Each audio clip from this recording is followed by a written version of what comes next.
Hello, welcome to day 13. I am Tina and welcome back to our Reading Together adventure. Great job, everyone. I'm so happy to have you sticking around. We're almost to the halfway point. I'm so proud of you. As we've talked about a few times over the last few days, we have the power to create the change that we wish in our lives. We can take those first steps forward in some direction that may pull to us. That direction that we start going down may not always be the right one, but we learn from that experience and we can try again and maybe go in a different direction. I find that I prefer the word create over the word change because I think that if we create the change that we wish in our lives, oftentimes those things that we wish to change kind of trickle and fall away on their own. So with that, the word of the day for day 13 is to create. Okay.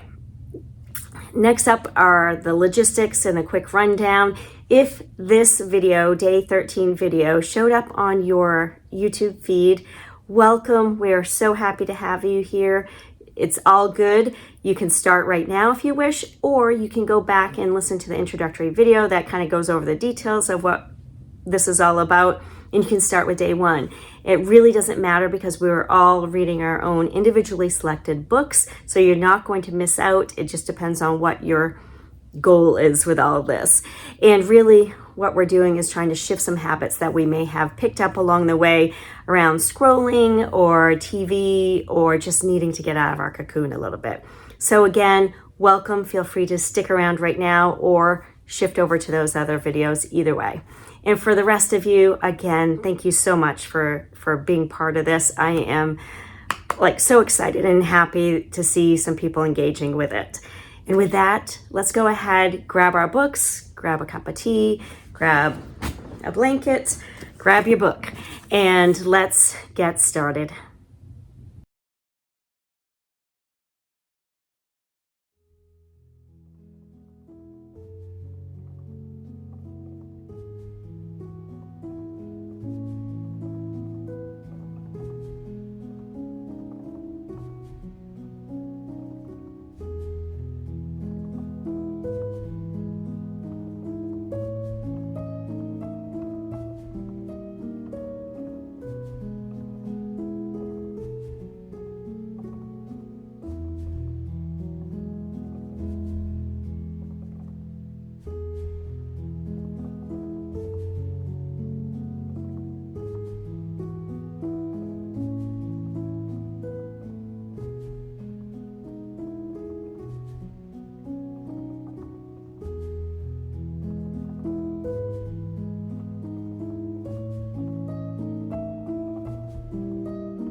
Hello and welcome back. I hope you had a wonderful read. Maybe you're still on book 1, maybe you're on book 2, maybe you're book hopping like I decided to start doing this week. But I am sticking for day 2 with The Essential Rumi, translated by Coleman Barks. And for me, I'm just kind of browsing through it and seeing what strikes through some of the poetry and other pieces that he has in here.